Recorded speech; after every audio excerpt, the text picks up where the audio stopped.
Welcome to the channel. My name is Matthias. Today, we're going to talk about the Future Imperfect tie-ins into Hickman's Secret Wars. We're going to cover the first issue written by Peter David.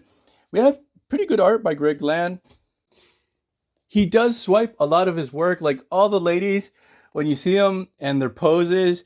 And if you're familiar with his work, you've seen him do the same stuff many times before, especially the faces. And let's not get into where he pulls a lot of those reference images from, but he actually does really good action in this series.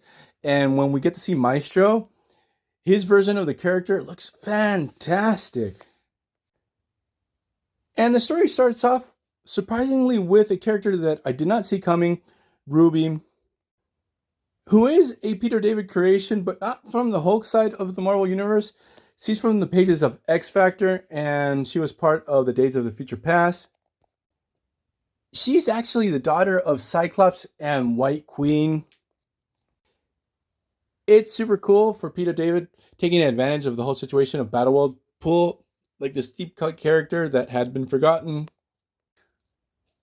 Another character that's going to show up here, I'm not sure in the first issue, is going to be Layla Miller. Another character that was a big part of his X Factor run, and she first popped up during the House of M. So the thing is that Ruby finds this old man lost in these wastelands. She rescues him, and the old guy says that he's Odin. He was trying to escape this part of Battleworld, that he didn't want to live under the tyrannical rule of Maestro anymore. And he actually tells Ruby his name is Odin and hints that he's the father of Thor. So we have Ruby return with Odin with Quoddy Fingers back to the Future Imperfect main city, which Greg Land does not spend too much time artistically there because he knows that his art doesn't stand a chance compared to what George Perez did with the art with Future Imperfect that had so many details. I'm going to cover the Future Imperfect story arc per se, I think maybe this week or next one. Personally, for me, it feels like the definitive or like the ultimate Hulk story. It actually takes the concept of dystopia to another level, and that story is brutal. But let's get back to this one. So Ruby takes Odin to the Rebel hideout, which is under the Future Imperfect city. There we get to see Rick Jones's granddaughter. I'm not sure how to pronounce her name, Janice or Janice, whatever, Mohawk girl. And the thing is that they're going to scan Odin's mind to see if there's any fishy business there.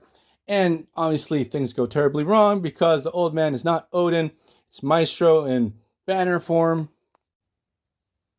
And he morphs right back into his Maestro form. It's a pretty dumb trick that he pulled on the rebels there, but Ruby totally screwed up. She didn't question this whole situation with the Odin too much. And like the guy was making way too many questions. The thing is that all hell breaks loose. Maestro starts destroying all the rebel forces. Ruby lets loose with her optic blast that looks super cool. And on the last page, we actually see that one of the leaders of this rebellion is the Thing. And this is super cool because in Battleworld in general, God Doom didn't allow certain characters to reappear or limited the amount. Like there weren't too many Tony Starks or too many Deadpools, but there's no Human Torches around and there's no Things.